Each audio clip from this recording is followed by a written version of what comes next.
Hey, Mr. Gretto here. I want to give you a quick introduction to balancing chemical equations. Alright. To balance an equation, you're basically making it so that your reactants and your products have the same number of each element. Right? So on the left side of the arrow and the right side of the arrow, you need the same number of each element. Right? So if we're looking at the left side, I see 3 oxygens, and on the right side, I see 2 oxygens. So I know this equation isn't balanced right now, and we're going to have to fix it to make it set up like that. All right. So here are some general guidelines to balancing. What I like to do is typically I'll go left to right in the equation, unless there's a special polyatomic ion or something, and just balance each element as I go. All right.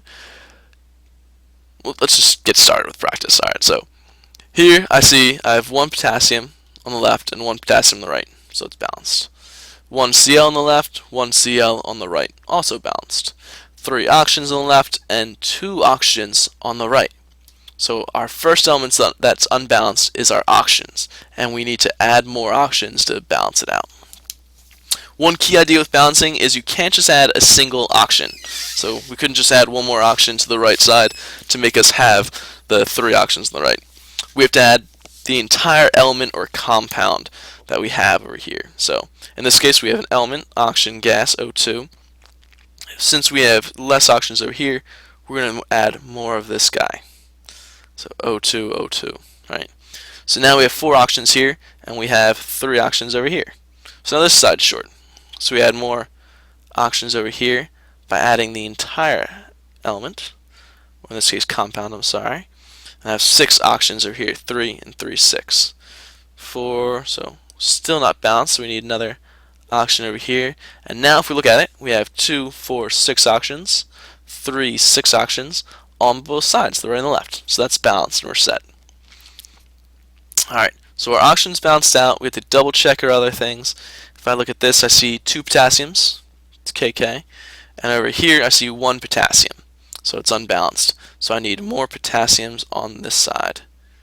I can do that by just saying KCl. So now I have 2 potassiums, 2 potassiums. Go to my next element, 2 chlorines. 2 chlorines also, perfect, all set. Double check my oxygens, 6 oxygens, 6 oxygens, perfect.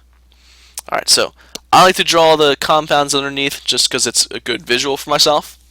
It's also make sure that you don't mistrack numbers sometimes, but that's what I like to do. But that's not the final step. The final step is putting in what's known as coefficients. And the coefficients go in these big blank spaces that I left here. Alright, subscripts are these little numbers. They determine how many of each element you have. So like O with a little 3 means you have 3 oxygens. A coefficient is kind of the same thing. It tells you how many molecules you have, how many compounds you have. So here we have potassium chlorate. We have 1, 2 potassium chlorates. Right, so we put a 2 up here. Same over here, potassium chloride. We have 1, 2, so we put a 2 right here. Right. How many oxygens do we have? We have 6 little oxygens total, but we have 3 of those elements, 3 of those O2, so we put a little 3 right here. Alright. Now, when we look at this equation normally, we won't see these elements in red. We'll just see the 2 potassium chlorate yields 2 potassium chlorides and 3 oxygens. Alright. And that equation is balanced and all set. And that's a pretty straightforward reaction, pretty straightforward balancing. The next one we're going to do is a little more challenging. And it's going to be a little more challenging because it has what's known as a polyatomic ion in it.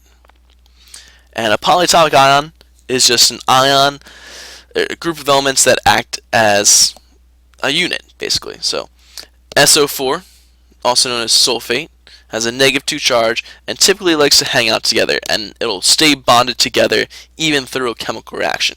If you see here, sulfate's on the left side, SO4 on the left side, and it's on the right side, SO4.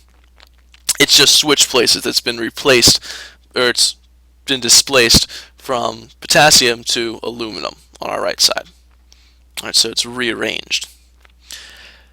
For balancing, if we separate it by element and just do like, oh, okay, I have 1 sulfur here, and I see that 3 applies in there, so I have 3 sulfurs and 12 oxygens, it gets a bit confusing. So to save yourself some time and hassle, when you see a polyatomic ion like SO4 or sulfate on both sides, treat it as a unit like it does in bonding.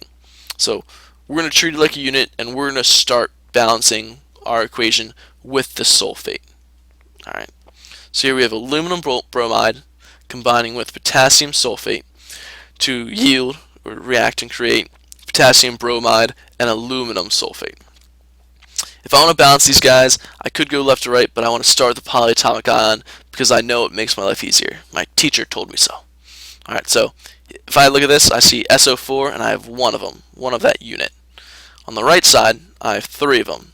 Alright, so I know I have to balance everything out on the left side. So I have less on the left side, so I need to balance those out. So 3 on the right, so I need, what the, oh, I forgot to draw. Stop that. Alright, draw. Now, I can draw on my board. So, I have 1 sulfate on this side. Now I have 2 sulfates. But I need 3, so I need to write 1 more potassium sulfate in there. And now I have 1, 2, 3 sulfates on the left. And 3 sulfates on the right. So I'm balanced in that sense. Now, once my polyatomic ion thing is balanced, I can start going after the other elements. And if I look on my left side, I'll go left to right. I see aluminum. I only have 1 of them, no subscript.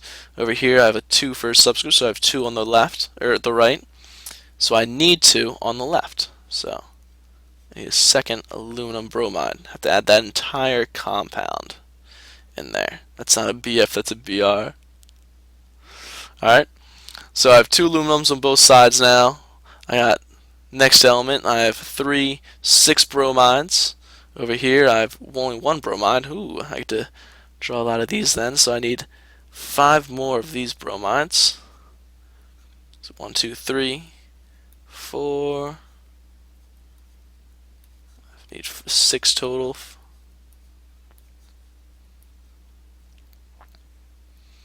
So 1, 2, 3, 4, 5, 6 bromides. 3, 6 bromides all set there. Next element is potassium, K2, K2, K2. So 2, 4, 6 potassiums. 3, 4, 5, 6 potassiums also. So I'm basically all balanced now. I have 3 sulfates, 3 sulfates, 2 aluminums, 2 aluminums, 6 bromines, 6 bromines, 6 potassiums, 6 potassiums. I'm all set. But there's still that one last step. Even though I've balanced down with my pictures, I need to add in those proper coefficients, and those coefficients will be key for later problems, right? So remember, I'm counting my molecules when I'm writing my coefficient. I have 1, 2 aluminum bromides, so put a 2 right there. I have 1, 2, 3 potassium sulfates, 2 potassium I'm sorry, 6 potassium bromides. Where did I get 2 from? And 1 aluminum sulfate. Just like how we have like this KBR, we don't see any subscripts like over here, like the 4, the 2, because there's only 1 of them. Technically, when you're balancing equations, you may not see this subscript always. We won't put a 1 in here always. Sometimes we'll just leave it blank if we're writing the equation out fully. So I'll write that equation out just so you can see 2Al R3 plus. Still getting used to my stylus.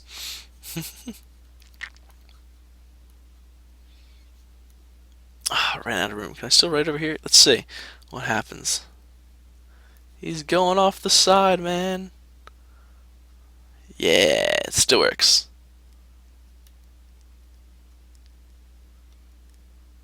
Take that.